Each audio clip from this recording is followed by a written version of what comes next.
আছে ভাগিনীসকলকতো স্কুটি দিছো, এইবাৰ ভাগিনসকলকো বুলেট দিব লাগিব।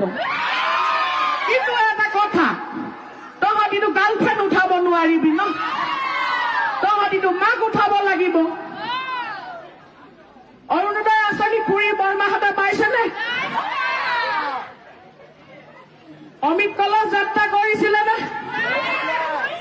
101টা গছ পুলি ৰুই আপলোড কৰিছিলে নে? ঠিক আছে পাই যাব।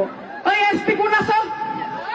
ওই ডিএসপি কোন আছো? ইয়াত নামটো লিখি দে, খুৰীৰ নামটো লিখি দে, 1 নম্বৰতে লিখি দে।